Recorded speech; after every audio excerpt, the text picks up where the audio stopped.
लिया था और उसकी व्याख्या आदि जो है वो हुई थी। तो मेरी प्रार्थना है कोई भक्त 7वें श्लोक को पढ़े और उसका जो अनुवाद है वो अनुवाद भी करे। मैं पढ़ूं? हरे कृष्णा प्रभु जी, दंडवत प्रणाम। प्रभु जी मैं रीड करूं? हाँ बोलिए।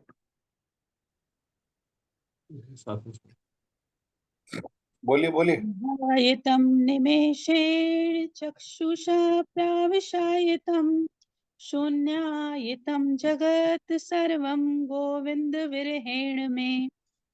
अनुवाद। हे गोविंद, आपके विरह में मुझे एक क्षण भी एक युग के बराबर प्रतीत हो रहा है। नेत्रों से मूसलाधार वर्षा के समान निरंतर अश्रु प्रवाह हो रहा है तथा समस्त जगत एक शून्य के समान दिख रहा है।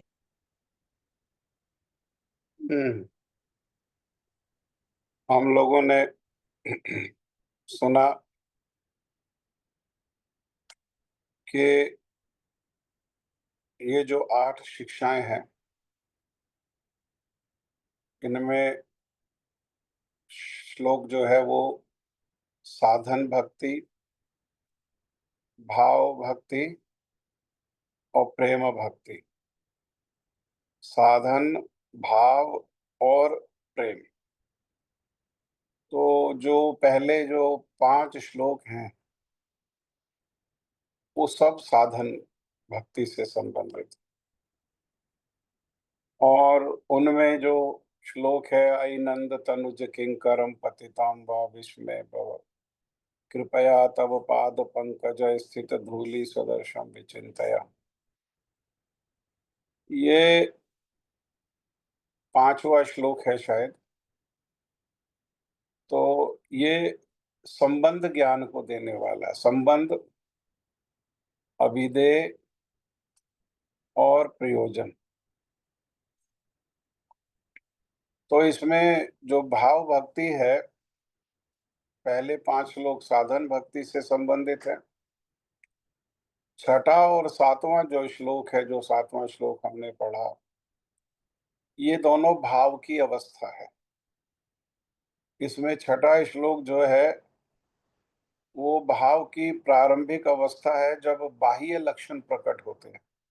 नयनम गलदश्रुधारया वदनम गदगद रुद्रया गिरा पुलके निचितम वपु कदा तव नाम ग्रहणे भविष्यति। महाप्रभु तो भाव की जो बाह्य अवस्था है उस अवस्था में जो नाम हो रहा है उसको वो स्वीकार कर रहे हैं, तब नाम ग्रहणे भविष्यति, कि वास्तव में वो जो स्थिति है वो नाम ग्रहण की है। उस स्थिति में नाम ग्रहण हो रहा है जब आंखों से आंसू बह रहा है, रोम पुलकित हो गए, कंठ अवरुद्ध हो गया, तो ऐसी स्थिति क्या है। और तब उस स्थिति में जो नाम लिया जा रहा है वो नाम ग्रहण है। हाँ? तो ये गुरुदेव भी इसी प्रकार से समझाते थे कि देखो भगवान का भजन करेंगे और संसार में आसक्ति भी बनी रहेगी, संसार के प्रति कोई वैराग्य नहीं होगा और भगवान में कोई राग नहीं होगा, तो ऐसा संभव नहीं है।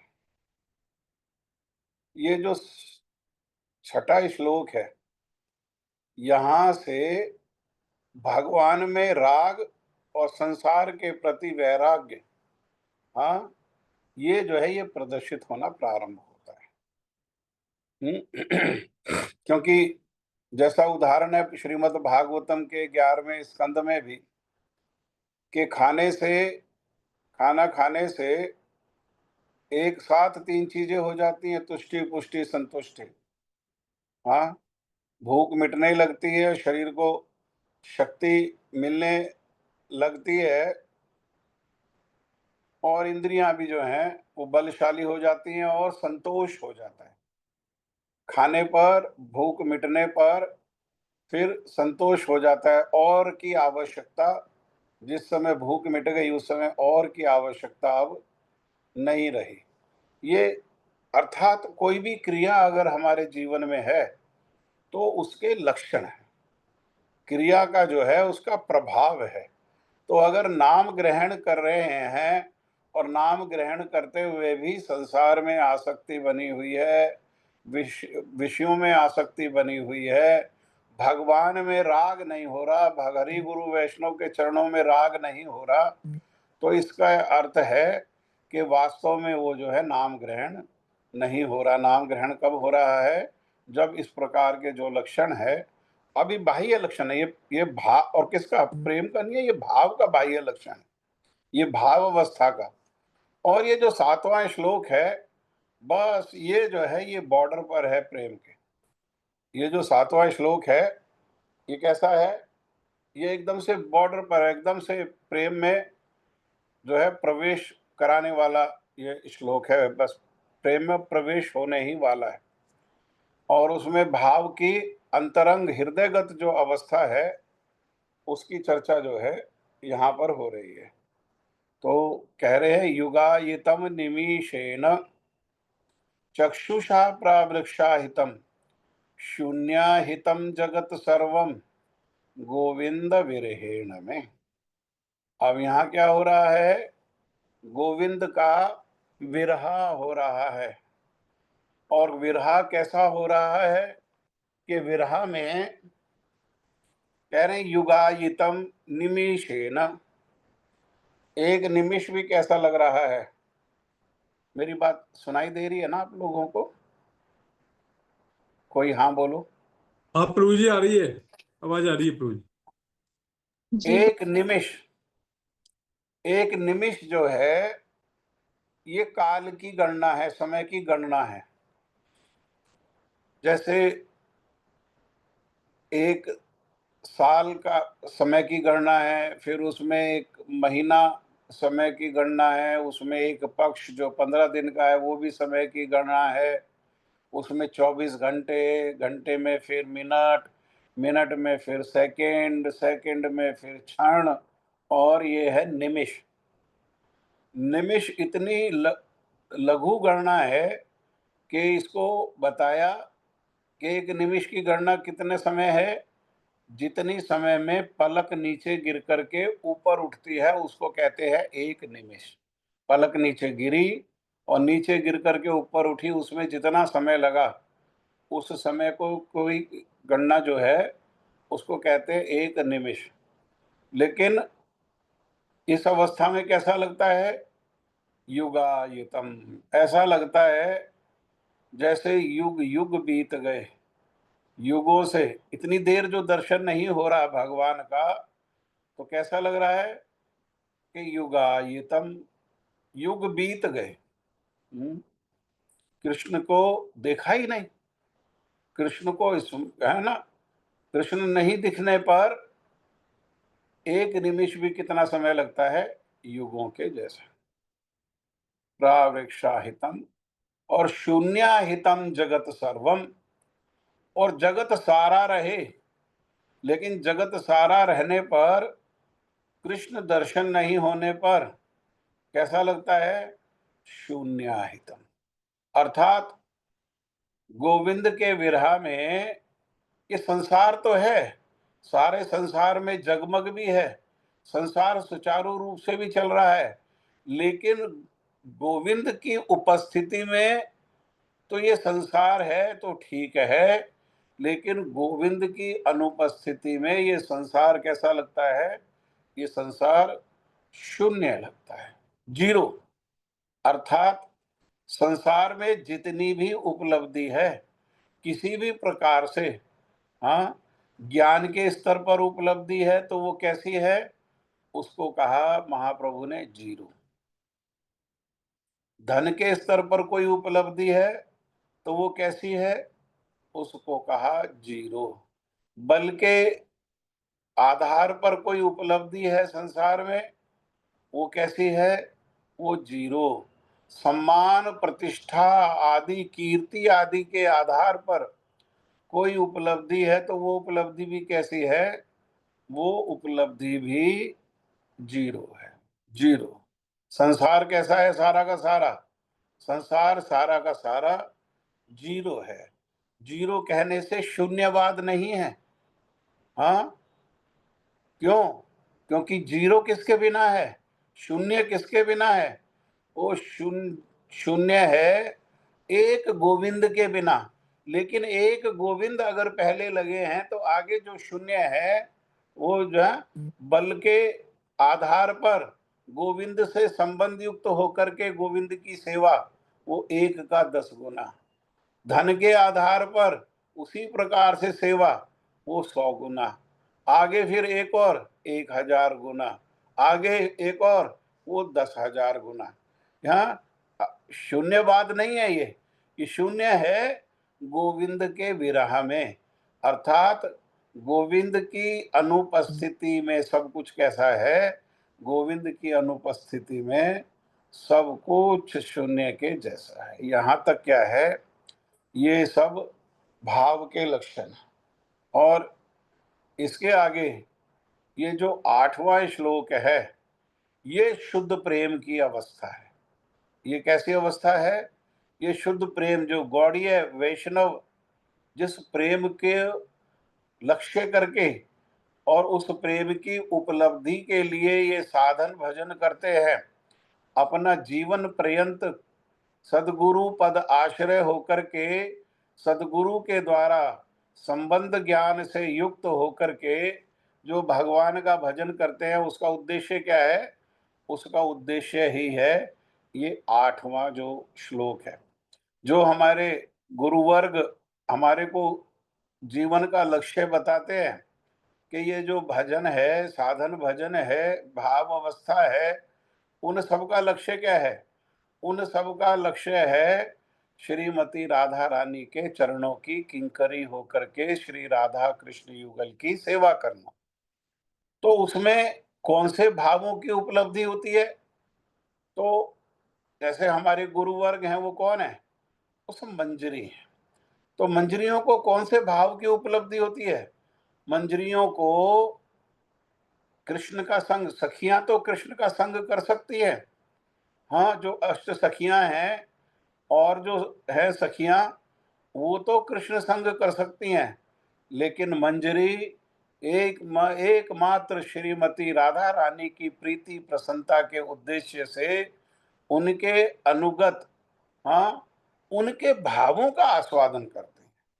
जो भाव श्रीमती राधा रानी आस्वादन करती हैं, वही वही भाव जो है वो श्रीमती राधा रानी के माध्यम से ये जो ब्रज गोपियां हैं, हाँ, ये उनका आस्वादन करते हैं। जो मंजरियां हैं ब्रज, है ना, मंजरियां जो हैं, ब्रज गोपियां मैंने गलत कहा, मंजरियां जो हैं ये उन्हीं उन्हीं भावों का आस्वादन करती है। हाँ, तो ये जो 8वां श्लोक है ये शुद्ध प्रेम की अवस्था है। बोलिए कोई 8वां श्लोक को थोड़ा बोलो और उसका अनुवाद को बोलो। मैं बोलती हूँ प्रभु जी। आश्लिष्य वा पादरतां पिनष्टु मामदर्शनान् मर्महतां करोतु वा यथा तथा वा विदधातु लम्पटो मत्प्राणनाथस्तु स एव नापरः। एकमात्र श्री कृष्ण के अतिरिक्त मेरे कोई प्राणनाथ हैं ही नहीं और वे ही सदैव बने रहेंगे, चाहे वे मेरा आलिंगन करें अथवा दर्शन न देकर मुझे आहत करें। वे नटखट कुछ भी क्यों न करें, वे सभी कुछ करने के लिए स्वतंत्र हैं, क्योंकि वे मेरे नित्य आराध्य प्राणनाथ हैं। आशीलस्य व पादरतां पिनष्टु माम अदर्शनाम अर्हताम करोतु वा यथा तथा वा विदधातु लंपटो मद प्राणनाथ स्वएव नापरा। ये पराकाष्ठा है।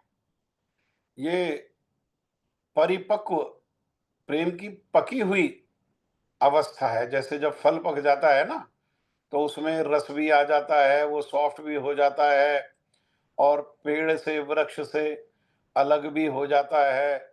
सुगंध भी उसकी चारों ओर जो है हवा के द्वारा ले जाई जाती है, सुगंधित हो जाता है। तो ये जो है, ये जो प्रेम का फल है, जो शुरू हुई कहाँ से? जो शुरू होती है, ब्रह्मांड भ्रमिते कौन भाग्यवान जीव, गुरु कृष्ण प्रसादे पाए भक्ति लता बीज। वो भक्ति लता का जो बीज, जो श्रद्धा है, वो गुरु जो हृदय में उसका रोपण करते हैं, और फिर श्रवण कीर्तन जल करे सिंचन, और फिर ये भी महाप्रभु की शिक्षा है श्रील रूप गोस्वामी पाद जी को। और फिर श्रवण और कीर्तन रूपी जो जल है, उससे उस जो प्रेम की जो बेल है, जिसमें कौन से फल लगेंगे? प्रेम के फल लगेंगे। वो ये बेल जो है वो अंकुरित होती है, और धीरे धीरे धीरे धीरे वो बेल बढ़ती है, और भाव अवस्था में उसमें फल लगने लगते हैं। और ये जो 8वां श्लोक है, इस अवस्था में फल कैसा है? वो पूरा का पूरा जो फल है, प्रेम फल, वो पूरा का पूरा वो पक जाता है। पकी हुई अवस्था है, ये प्रेम की पकी हुई अवस्था है। और इसमें क्या कह रहे हैं? इसमें श्रीमती राधा रानी कह रही हैं, महाप्रभु के भाव कौन है? महाप्रभु का हृदय कौन है? महाप्रभु का हृदय स्वयं श्रीमती राधा रानी। इसीलिए ये श्लोक को श्रीमती राधा रानी कह रही हैं कि भाई आप मेरा आलिंगन करो या मेरा तिरस्कार करो, और मेरे तिरस्कार के साथ आप तो लंपट हो। लंपट मतलब जो बहुत सारी स्त्रियों के प्रति आकर्षण रखता है। वैसे जो पुरुष है उसको क्या कहते हैं? उसको लंपट कहते हैं। आप तो लंपट हो, अर्थात मुझे अपने साथ में रखो या किसी और के साथ विहार करो, या यथा तथा व विदधातु लंपट, यथा तथा, आपकी जैसी इच्छा हो, आप स्वतंत्र हैं, मेरा कोई आपके ऊपर बंधन नहीं है। आप स्वतंत्र हैं, आप स्वतंत्र होकर के जैसा व्यवहार करें करें, है ना? आप मुझे अपना कह करके स्वीकार करें तब भी, अपना कह करके मुझे स्वीकार ना करें तब भी, मेरा आलिंगन करें, मुझे प्रेम करें तब भी, मुझे तिरस्कार करें तब भी, और किसी दूसरी स्त्री को आप आलिंगन करें तब भी, हर स्थिति में कौन है? मद प्राणनाथ। आप मेरे प्राणों के नाथ हैं। मेरा प्राणों के नाथ कहने का अर्थ क्या है? कि प्राण किस लिए है शरीर में? केवल एकमात्र आपकी सेवा के उद्देश्य। नाथ माने स्वामी। हाँ, आपकी सेवा के उद्देश्य से ही है। मेरी सारी सेवाएं, मन से, वचन से, इंद्रियों से, वो सारी सेवाएं किसके प्रति हैं? वो आपके प्रति ही है हर अवस्था में। हाँ, आप मेरे प्राणनाथ हैं। गुरुजी कहते थे कि प्रेम और काम में भेद क्या है? तो वो बताते थे कि प्रेम टूटने के सारे कारण उपस्थित हों, सारे कारण उपस्थित होने पर भी प्रेम नहीं टूटे, उसी को कहते हैं प्रेम। और जो प्रेम टूटने का कारण उपस्थित होने पर जो टूट जाए, उसे कहते हैं काम, उसे कहते हैं स्वार्थ। हाँ, जैसे देखो, श्रीमती राधा रानी के उद्देश्य से, ब्रज गोपियों के उद्देश्य से प्रेम टूटने के सारे कारण उपस्थित हैं। ब्रज गोपियों को तड़पता हुआ छोड़ करके मथुरा आ गए। मथुरा से फिर इतना दूर द्वारका चले गए। द्वारका जाने पर 16,108 कन्याओं के साथ विवाह कर लिया। उन 16,108 कन्याओं से 10-10 पुत्रों का जन्म हुआ, एक एक बेटी का जन्म हुआ।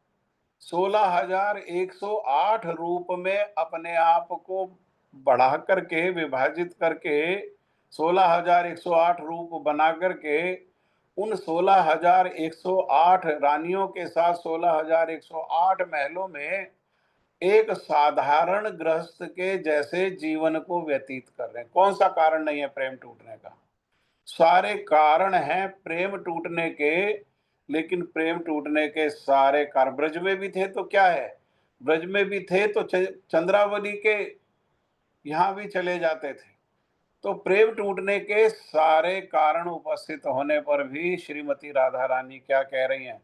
श्रीमती राधा रानी कह रही हैं, मद प्राणनाथ सहेव ना परा, मेरा और कोई नहीं, ना परा, इससे श्रेष्ठ मेरा और कोई है ही नहीं, मेरा और कोई नहीं है हर परिस्थिति में।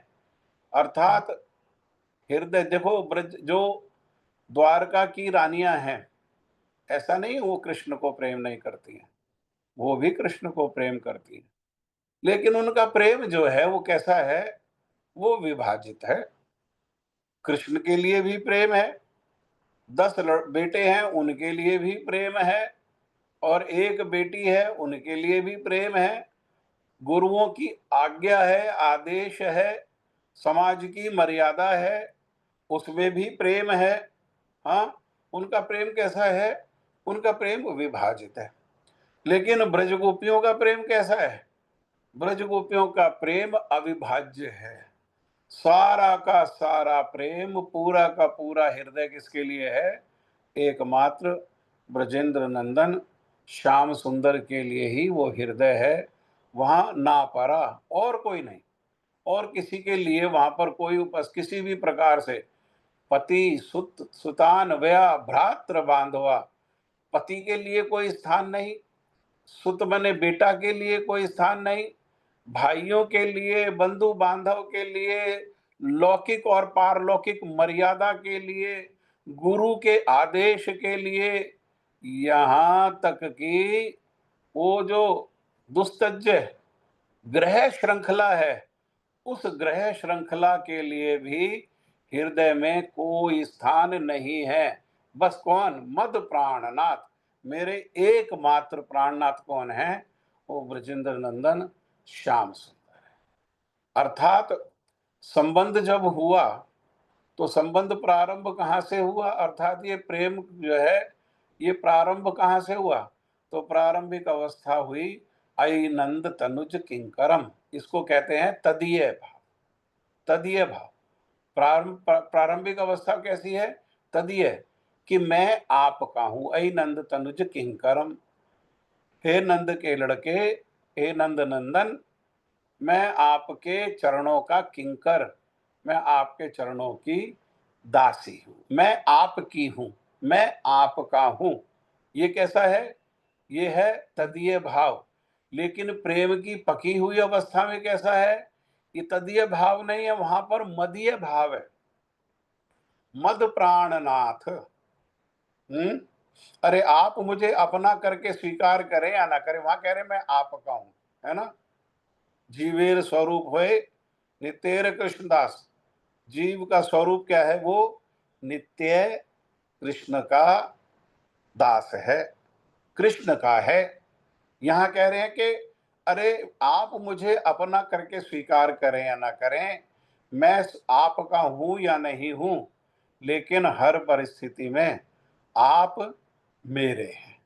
आप कैसे, कौन है? आप मेरे हैं। गोविंद मेरो है, गोपाल मेरो है, श्री राधा रमण नंदलाल मेरो है, गोविंद मेरो है, गोपाल मेरो है। अर्थात बिना किसी आशा के, हाँ, बिना किसी आशा के आगे जाकर के श्रील भक्ति सिद्धांत सरस्वती ठाकुर मन के जो है वेग उनको दो भागों में विभाजित करेंगे। उनमें दो में तीन तीन है, और जो शरीर के वेग हैं वो भी तीन है, और वो भी आगे तीन तीन है, वो सब बताएंगे। लेकिन बिल्कुल जो 8वां जो श्लोक है ये आदर्श है, ये हमारा लक्ष्य है, और यही क्या है? यही प्रेम है। और ये प्रेम की कैसी अवस्था है? प्रेम की भी पकी हुई अवस्था है, जिसमें जो रस से भरी हुई है, जिसमें ना छिलका है, जिसमें ना गुठली है, और केवल कैसा है? केवल प्रेम रस ही रस है। हाँ, नित्य है, सनातन है, एक क्षण के लिए भी जिसमें बाधा नहीं है। जैसे तेल के धारवत गिरता है, शहद जो है वो धारवत गिरता है, बिना बाधा के, बिना रुके, बिना टूटे हुए। ये प्रेम कैसा है? ये प्रेम जो है ये नित्य है, ये निरंतर है, और मधुर भाव है, और मधुर श्रेष्ठता को बताते बताते दास्य से प्रारंभ होकर के दास्य से श्रेष्ठ किस प्रकार से सख्य, सख्य से किस प्रकार से श्रेष्ठ वात्सल्य, वात्सल्य से किस प्रकार से श्रेष्ठ ये मधुर रस, मधुर रस में भी स्वकीय और परकीय, और परकीय रस में भी, परकीय रस श्रेष्ठतम होने पर भी उस परकीय रस की भी जो दो अवस्था है, उसमें एक संभोग है, एक मिलन है, और एक विरह है।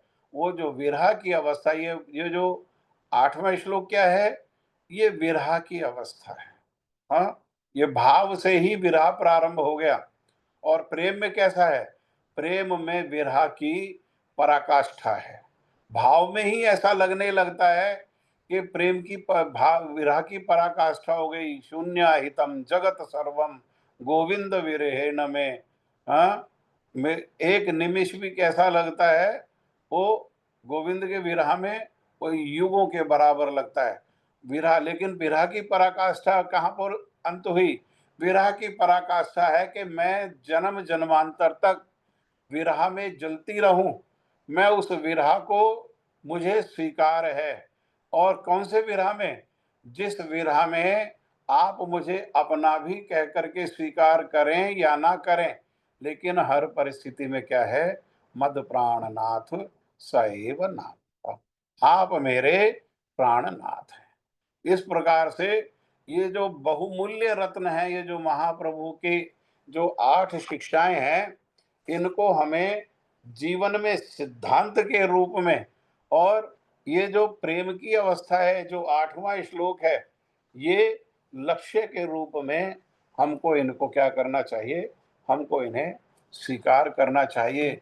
और हर रोज ये महाप्रभु की 8 शिक्षाओं का हमको कीर्तन करना चाहिए, ताकि मन को हम ठोकें। मन किसी भी स्थिति में अपने लक्ष्य से बिल्कुल फोकस, मन कैसा रहे? बिल्कुल लक्ष्य पर फोकस रहे। दृष्टि कहाँ रहनी चाहिए? एकमात्र लक्ष्य पर ही दृष्टि रहनी चाहिए। जैसे अर्जुन को पूछा ना पेड़ के ऊपर वो खिलौना पक्षी लटका करके कि तुम्हारी दृष्टि कहाँ है? तो उन्होंने कहा कि मेरी दृष्टि में तो ना पेड़ है, ना पत्ते हैं, ना टहनियाँ हैं, ना फल है, ना पक्षी का सर है, ना पक्षी का पैर है, ना पक्षी के पंख हैं। मेरी दृष्टि कहाँ है? मेरी दृष्टि एकमात्र आँख पर है। ऐसे ही साधक जो है उसकी दृष्टि कहाँ रहनी चाहिए? एकमात्र ये जो 8वां श्लोक है, अर्थात प्रेम की जो परिपक्व अवस्था है, मधुर रस में भी विरह, और विरह मधुर रस में भी जो है वो परकीय, और परकीय में भी वो विरह। इसी भाव को श्रीमन चैतन्य महाप्रभु अर्थात श्रीमती राधा रानी स्वयं आस्वादन करती हैं, और इसी भाव को देने के लिए, संसार को देने के लिए, ये श्रीमती राधा रानी का हृदय लेकर के ये ब्रजेंद्र नंदन श्याम सुंदर ये श्रीमन महाप्रभु के रूप में आए। अनर्पित चरण चिरात, उसको पहचाना किसने? उनको पहचाना शील रूप गोस्वामी पाद जी ने। इसका अर्थ है कि सनातन गोस्वामी पाद जी नहीं पहचान पाए? नहीं, उन्होंने पहचान लिया सबने। लेकिन महाप्रभु ने उसको कहने का, उसको संसार में वाचाल होकर के प्रचार करने का जो आशीर्वाद है, जो कृपा है, वो किसके ऊपर रखी? वो शील रूप गोस्वामी पाद जी के ऊपर रखी। और शील रूप गोस्वामी पाद जी ने कह दिया, अनर्पित चरण चिरात करुणया अवतीर्ण कलो। हाँ, आप किस लिए कलयुग में? अरे जो पहले कभी नहीं हुआ, आया कभी नहीं दिया, कौन सा? अनर्पित, जो दिया ही नहीं, पहले दे ही नहीं पाए। अरे होता तो देते, उनके पास था ही नहीं। ये कौन दे सकता था ये भाव को? ये भाव को श्रीमती राधा रानी। इसीलिए ये अभाव रहने के कारण ही, श्रीमती राधा रानी के भावों का आस्वादन नहीं होने के कारण ही वही रसिक शेखर परम करुण वो बृजेंद्र नंदन श्याम सुंदर जो है वो श्रीमती राधा रानी की अंग कांति और श्रीमती राधा रानी के भावों को लेकर के इस संसार में श्रीमन चैतन्य महाप्रभु के रूप में प्रकट हुए और श्रीमती चैतन्य महाप्रभु के रूप में इसी को उन्होंने इसी भावों को आस्वादन किया, है ना? और इन्हीं भावों का जो कौन से भावों का? उन्नत उज्ज्वल रस। जो उन्नत उज्ज्वल रस है, तो उन्नत उज्ज्वल रस कौन सा है? अरे ये परकीय भाव ही उन्नत उज्ज्वल रस है। परकीय भाव को छोड़ करके और कोई उन्नत उज्ज्वल रस नहीं है। और जो रस हैं उनकी उज्ज्वलता में कुछ ना कुछ अंधेरे की छाप है, लेकिन ये कैसा है? ये परम उन्नत उज्ज्वल रस है। हाँ, अर्थात अंधेरे की छाप मतलब वो बटा हुआ है। सख्य रस है तो सखाओं में बटा हुआ है। वात्सल्य रस है तो यशोदा मैया का जो प्रेम है वो नंद बाबा के प्रति भी प्रेम है, कृष्ण के प्रति प्रेम है। कृष्ण का स्मरण होते ही वो हृदय द्रवित होकर के स्तन में दूध के रूप में आ जाता है। हाँ, वो प्रेम ही द्रवित होकर के यशोदा मैया के स्तन से दूध के रूप में बहता है। लेकिन फिर भी नंद बाबा के प्रति भी तो प्रेम है ना? लेकिन यहाँ श्रीमती राधा रानी के लिए केवल और केवल एकमात्र ये ब्रजेंद्र नंदन श्याम सुंदर ही प्राणनाथ हैं और वहाँ किसी प्रकार से भी किसी का भी कोई प्रवेश नहीं है। ये श्रीमन चैतन्य महाप्रभु का शिक्षाष्टक सारांश में हम लोगों ने अपनी तोतली भाषा में कहने का प्रयास किया। जैसा सुना था, जो सुना उसका अंश मात्र ग्रहण हुआ और अंश मात्र जो ग्रहण हुआ उसका अंश मात्र ही, कोई योग्यता नहीं होने पर भी हाँ, ये केवल गुरुदेव के जो शब्द हैं उनको अपने टूटी फूटी भाषा में हमने यहाँ कहने का जो है ये प्रयास किया है। तो यहाँ तक समझ में आ गया हमारे को महाप्रभु की 8 जो शिक्षाएं हैं वो समझ में आ गई कि वो क्या संबंध है, क्या विधेय है, क्या प्रयोजन है, तदीय क्या है, उसमें मदीय क्या है और साधन क्या है, उसमें भाव क्या है और प्रेम क्या है। ये सारे प्रश्नों का उत्तर जो है ये श्रीमन महाप्रभु के शिक्षा अष्टक में है। और यहाँ से आगे बढ़ने के पहले हमको ये सारे का सारा समझ में हृदय में हमारे प्रवेश कर जाना चाहिए। ठीक है, अनुभव जब होगा, अनुभव आएगा धीरे धीरे धीरे धीरे धीरे भजन करते करते इनको रसास्वादन करेंगे। इन भावों का क्या करेंगे? इन भावों का रसास्वादन करेंगे। अभी तो हमारा, अगर हम महाप्रभु के शिक्षा अष्टक को देखें तो अभी तो हमारा जो है कम से कम हमारा कहने से उद्देश्य मेरा है ना, अभी तो नाम ग्रहण भी ठीक से नहीं हो पा रहा है। जब नाम ग्रहण होता है तो नाम ग्रहण के समय हमारे तो जब भी नाम आता है मुख में तो हर समय तो रोम जो है पुलकित नहीं होते, शरीर में कंपन नहीं होता, आंखों से अश्रु की धारा नहीं बहती। जैसा श्रील नरोत्तम दास ठाकुर कह रहे हैं, गौरांग बलिते हबे पुलक शरीरा हरि हरि बलिते नयने बहबे नीरा। हमारी तो वो अवस्था नहीं है ना? लेकिन ये महाप्रभु का जो शिक्षा अष्टक है इसको स्मरण करके और जब इसके अब इन भावों के लिए, इन भावों की उपलब्धि के लिए जब भगवान के हरि गुरु वैष्णव के चरणों में रोएंगे और विशेषकर ऐसे जो रसिक जो साधु जन हैं जो इन रसों का आस्वादन ही जिनका जीवन है, इन रसों में प्रवेश ही प्रवेश होया हुआ है और इन्हीं रसों में जो प्रतिष्ठित हैं 24 घंटा में से 24 घंटा, ऐसे जो भावुक जन हैं उनके चरणों में जब विलाप करेंगे तो उनकी कृपा से क्या है, ये रसों की धीरे धीरे धीरे धीरे धीरे धीरे हमें भी उपलब्धि होगी। ठीक है, इससे संबंधित किसी का कोई प्रश्न तो नहीं है? आगे चले।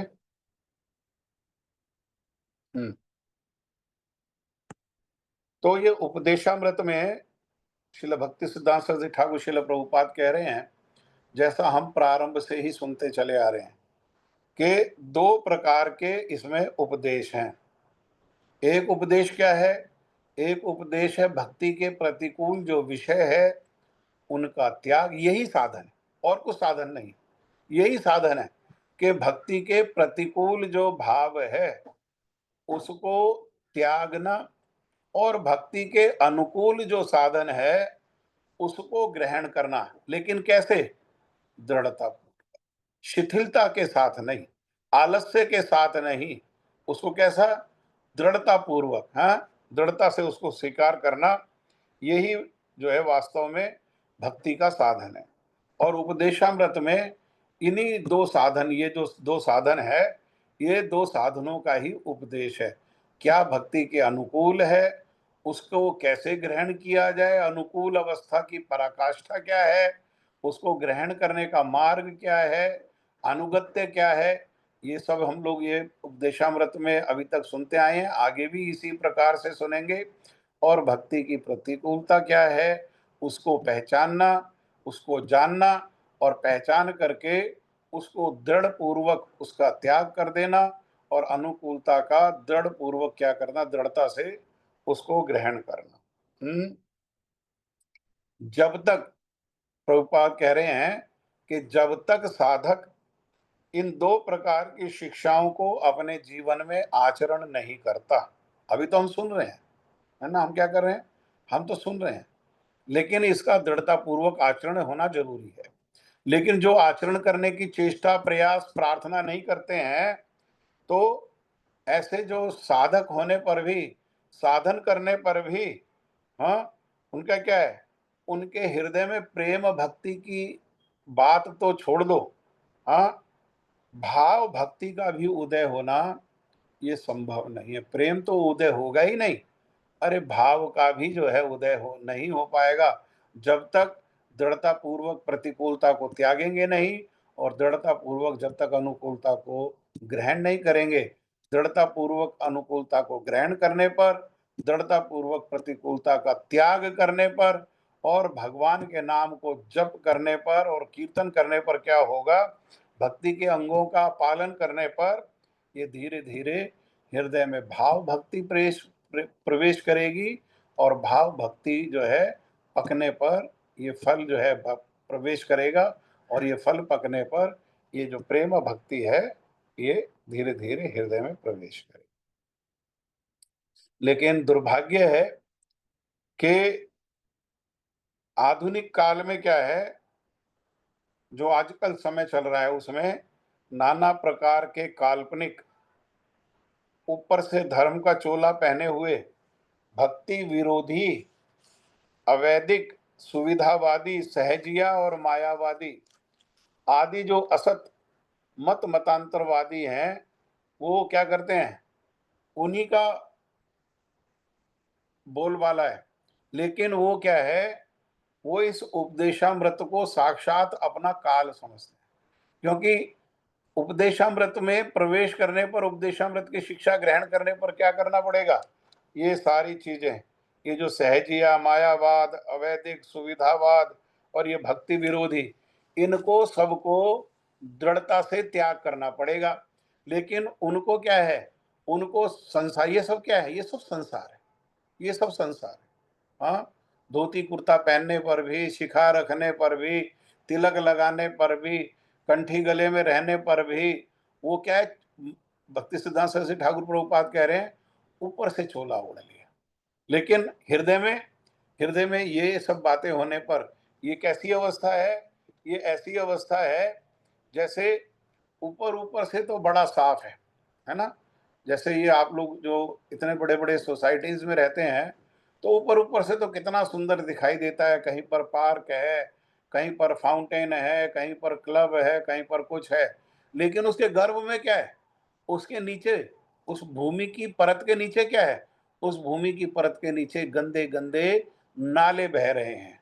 ऐसे ही ऊपर ऊपर से चोला तो ओढ़ लिया, ऊपर ऊपर से तो साफ ही दिखेगा, अरे तिलक है तो भगवान के चरण कमल है, भगवान के चरणों में तुलसी है, तो सबकी श्रद्धा को ही आकर्षित करेगी। क्या, गले में कंठी है तो तुलसी है, तुलसी कृष्ण प्रेयसी, वो सबको आकर्षित करेगी। लेकिन ये पहनावा किसी को आकर्षित करने के उद्देश्य से नहीं है।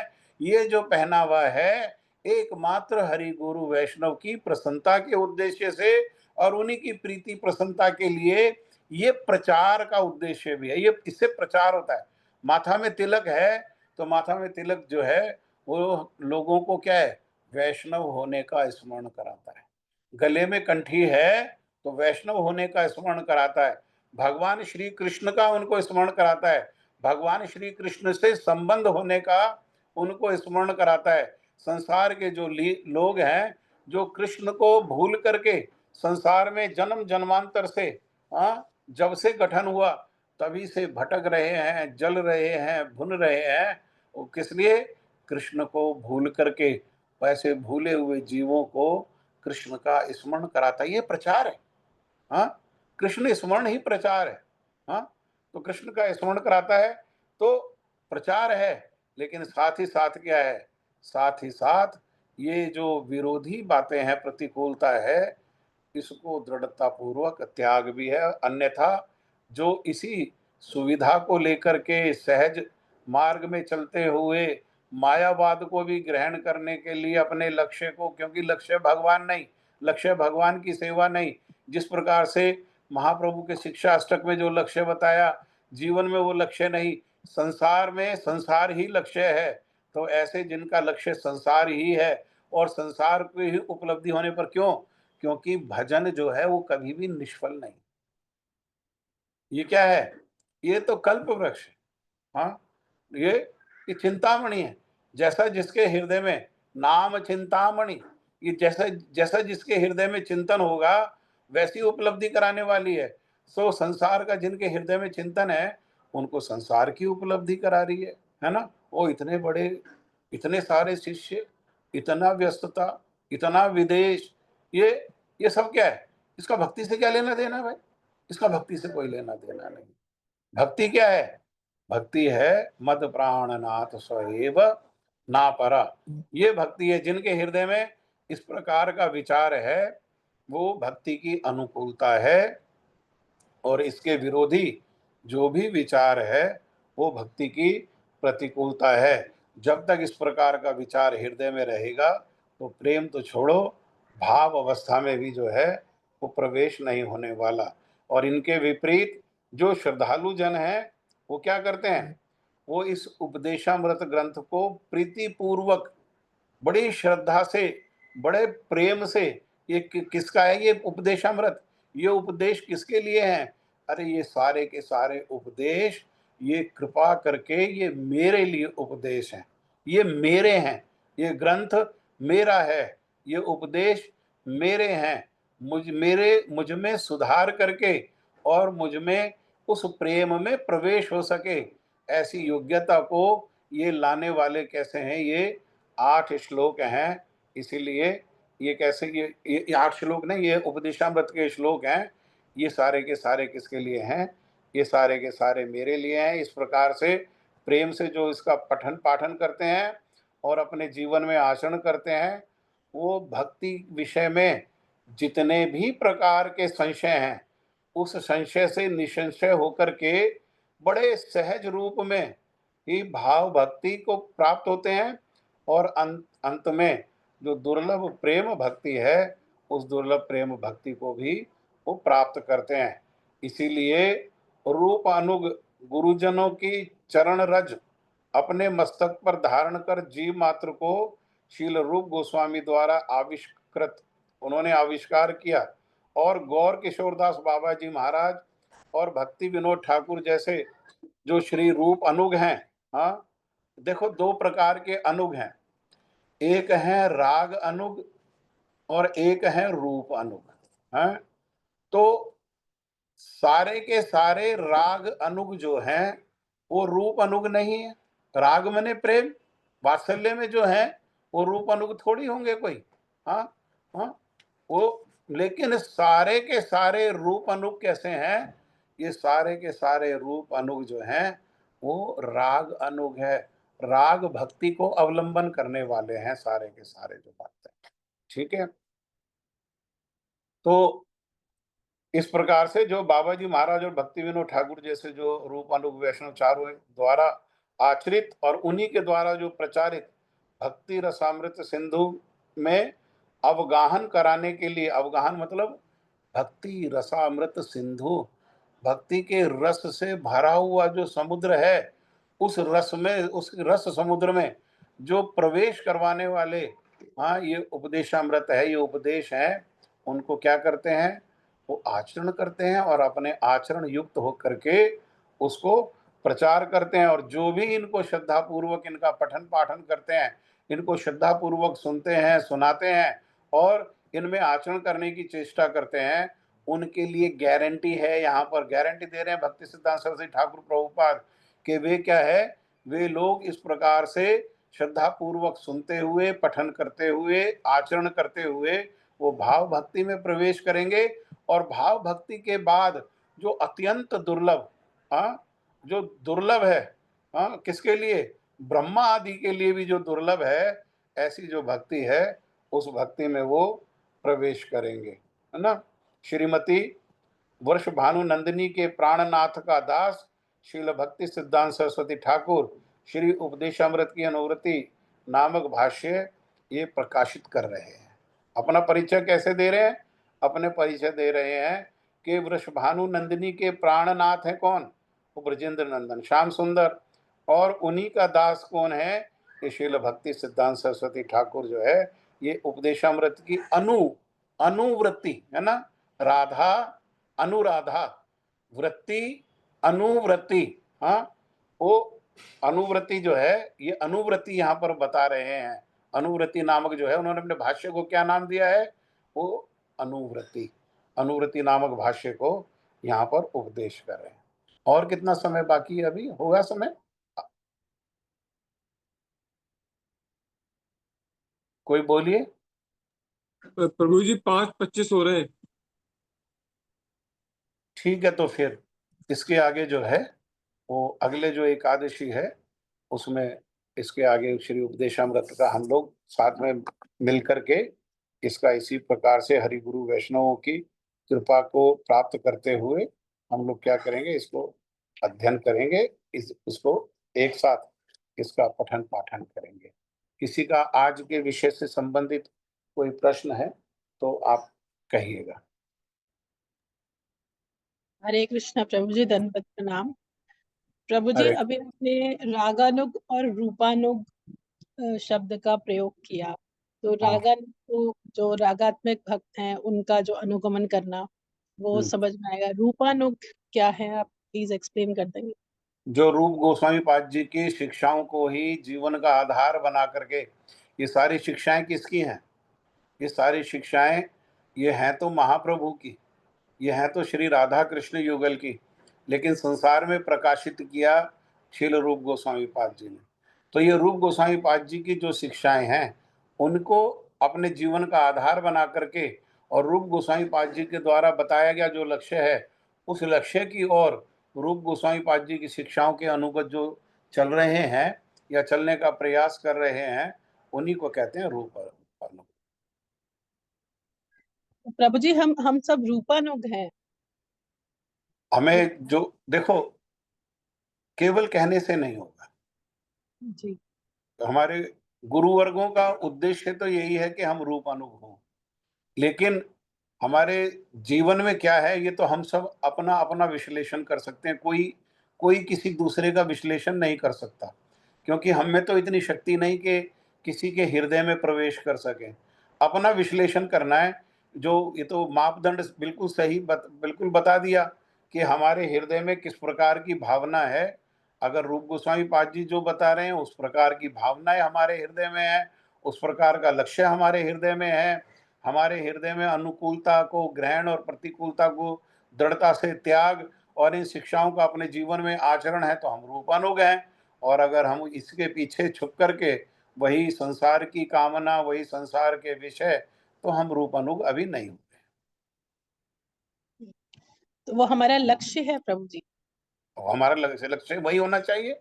जब तक रूपानुग नहीं होंगे तब तक ना भाव की उपलब्धि होगी और इस मधुर प्रेम की, जो प्रेम की पराकाष्ठा है, ये जो मधुर मधुर प्रेम, और मधुर प्रेम में भी जो है ये जो परकीय है और परकीय में भी जो विरह रस है, इन भावों का, इन विचारों का हमारे हृदय में प्रवेश होना असंभव है? इन विचारों का तो प्रवेश क्या होगा, भाव अवस्था का भी प्रवेश हमारे हृदय में होना असंभव है जब तक रूप अनुग नहीं होंगे।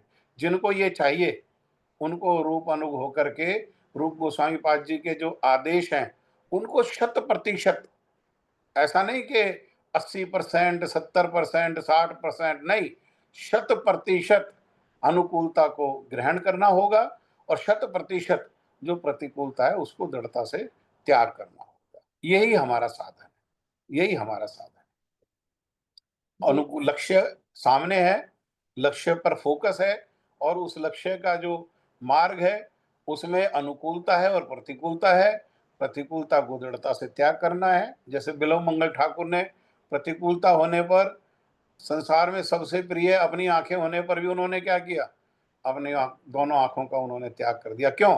क्योंकि ये उस उद्देश्य में ये बाधा है। रघुनाथ दास गोस्वामी पाद जी ने कैसा, सारी अनुकूलता होने पर उनको क्या जरूरत थी घर छोड़ने पर?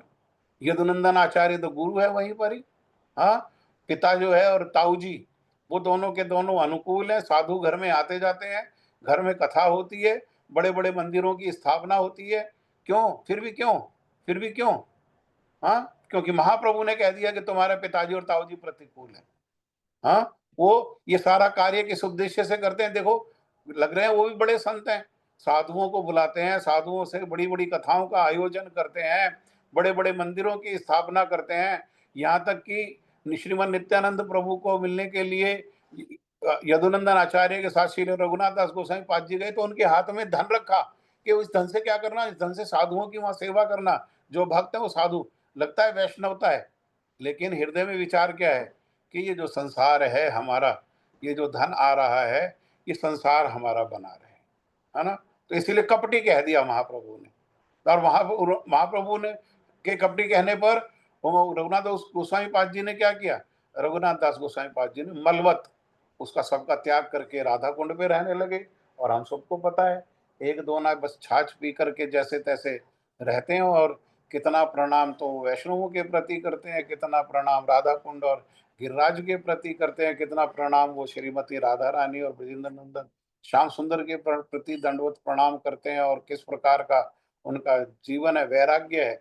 इसीलिए गुरु जी ने जब साधक के लिए कहा, हम साधक बने तो कैसे साधक बने, तो यही दो साधकों का उन्होंने उदाहरण दिया, बिल्व मंगल ठाकुर और श्रील रघुनाथ दास गोस्वामी पाद जी का। क्योंकि इनके साधन में क्या है? इनके साधन में अनुकूलता को दृढ़ता से ग्रहण करना और प्रतिकूलता को दृढ़ता से त्याग करना। किसके लिए संभव है? राजकुमार होकर के और वो सारा का सारी परिस्थिति को छोड़ दे, है ना? तो बहाना बना सकते हैं, मेरे घर में ही भजन है, मेरे घर में ही साधु आते हैं। कौन साधु उनके घर में नहीं आते हैं? तो मुझे क्या आवश्यकता है? लेकिन महाप्रभु के हृदय के विचार को जानते ही कि ये कपटता है, और बाहर से दिखाई दे रहा है कैसा, जैसा बताया, बाहर से दिखाई दे रहा है बड़ा सुंदर पार्क दिखाई दे रहा है, लेकिन हृदय के उसके नीचे क्या है? उसके नीचे नाले हैं। इसलिए उन्होंने क्या किया? दृढ़ता पूर्वक त्याग करके और महाप्रभु के द्वारा जो आदेश था उसको अनुकूलता से उन्होंने ग्रहण किया। ये दोनों के दोनों साधक हैं, ये हमारे जीवन के आदर्श। जी प्रभु। और कोई बात है किसी की?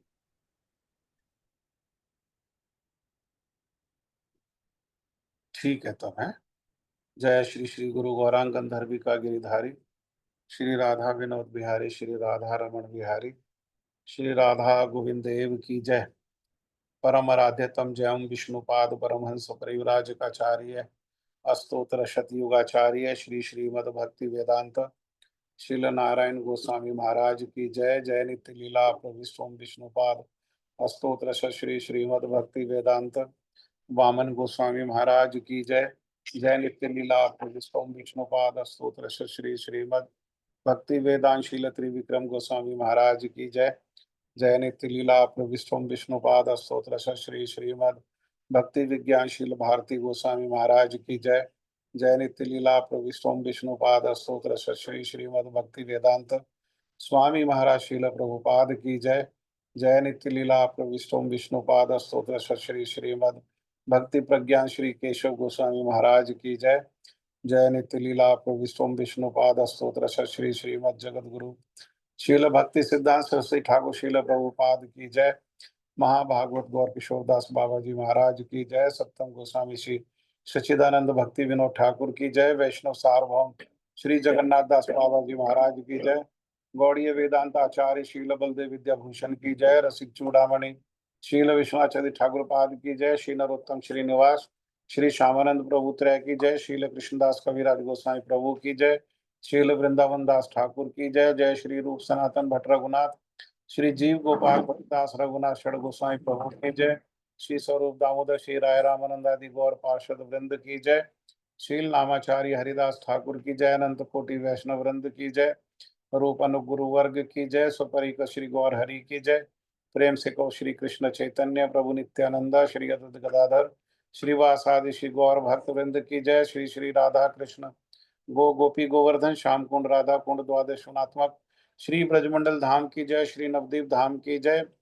श्री वृंदावन धाम की जय। भक्ति देवी तुलसी महारानी की जय। गंगा देवी यमुना देवी की जय। युग धर्म हरि नाम संकीर्तन की जय। भुवन मंगलकारी हरे कृष्ण महामंत्र की जय। सर्व अभिष्ट प्रदाता श्री गिरिराज महाराज की जय। श्री गिरधारी भगवान की जय। श्री ब्रजवासी गण की जय। श्री गौ माता की जय। भक्ति विघ्न विनाशक श्री नरसिंह भगवान की जय। भक्त प्रभु श्री प्रहलाद महाराज की जय। चारों धाम की जय। चारों आचार्यों की जय। आकर मठराज श्री चैतन्य मठ की जय। अन्य अन्य गौड़ीय मठ शाखा समूह की जय। श्री श्री राधा गोविंद गौड़ीय मठ की जय। श्री श्री राधा गोविंद देव की जय। जय श्री जगन्नाथ बलदेव सुभद्रा सुदर्शन जू की जय। श्री श्री गौर नित्यानंद प्रभु की जय। श्री उपदेशामृत ग्रंथ की जय। शील रूप गोस्वामी पाद की जय। श्रीमन महाप्रभु की जय। श्रीमन नित्यानंद प्रभु की जय। आज के सत्संग की जय। आज के आनंद की जय। आप सब भक्तों की जय। निताई गौर प्रेमानंदे। हरि हरि बोल हरि हरि बोल। हरे कृष्णा राधे राधे दंडवत प्रणाम। प्रभु जी दंडवत एक प्रणाम। प्रश्न है। हाँ जी। मेरा थोड़ा अटपटा सा प्रश्न है, इसका आंसर भी मैं शायद मतलब कंफर्म करना चाहती हूँ आपसे। हमने ये लास्ट वाला श्लोक पढ़ा मदीय प्राणनाथ, तो इसमें हम राधा रानी के बारे में यही बोल रहे हैं कि राधा रानी बोल रही हैं कि भले कृष्ण लंपट हैं, दूसरी गोपियों के पास जाते हैं, पर वो मेरे प्राणनाथ हैं। पर एट द सेम टाइम हम ये भी देखते हैं कि जब कृष्ण दूसरों के पास जाते हैं तो राधा रानी मान करती हैं और मंजरियां उनको वहां से खींच के राधा रानी के पास भी लाती हैं। तो ये दोनों ऑपोजिट वो हैं बातें, नहीं बिहेवियर। नहीं वो भाव की एक अवस्था है। वो भाव कृष्ण को आस्वादन करने कराने के लिए। तो राधा रानी के मान से कृष्ण को सुख मिलता है। राधा रानी के चरणों में मोर मुकुट रखने से कृष्ण को सुख मिलता है। वो राधा रानी अपने सुख के लिए नहीं करती हैं, वो कृष्ण के सुख के उद्देश्य से ही करती हैं। मद प्राणनाथ है, इसीलिए उनका सुख ही जीवन का लक्ष्य है, तो उनके सुख के उद्देश्य से ही करती हैं। इसीलिए कृष्ण कहते हैं कि मेरे को वेदों की ऋचाओं से जो मेरी स्तुति की जाती है, उससे मेरे को इतना आनंद नहीं मिलता जितना ये ब्रज गोपियां मेरे को जब कह उल्हाने देती हैं लंपट आदि कह करके, उसमें मुझे सुख मिलता है। तो वो लंपट कहने का उद्देश्य या इस प्रकार की लीला करने का उद्देश्य एकमात्र कृष्ण को सुख देने के लिए ही है। और क्या इसका आंसर ये भी हो सकता है, क्योंकि पहले प्रश्न उठा, मैंने हाथ रेस किया, फिर पता नहीं यही एक अंदर से आंसर आया कि जो राधा रानी मान भी करती हैं वो इसलिए करती हैं कि वो देखती हैं कि मैं जितना कृष्ण की सेवा करके उनको सुख प्रदान कर सकती हूँ, बाकी किसी के साथ कृष्ण जब विहार भी कर रहे हैं तो भी उनको वैसा सुख वो प्रदान नहीं कर सकते, इसलिए राधा रानी मान करती हैं। नहीं है, उनके हृदय में ऐसी भावना नहीं है। वो कृष्ण सुख के लिए वृंदा देवी को कृष्ण के साथ बिठा देती हैं, कुंज में विहार करा देती हैं, है ना। तो वो ऐसा नहीं है। वो जो भी कुछ कर रही हैं वो तो भाव है। वो भाव किसके लिए उद्देश्य से है? कृष्ण सुख कृष्ण प्रीति के उद्देश्य से है। ठीक। ठीक है। हाँ जी। ठीक ठीक। हरे कृष्णा जी, राधे हरे राधे। कृष्ण, दंडवत प्रणाम। हरे कृष्णा प्रभु जी, दंडवत प्रणाम। हरे हरे कृष्णा कृष्णा प्रभु जी, दंडवत प्रणाम। हरे कृष्ण प्रभु जी, दंडवत प्रणाम। प्रभु जी।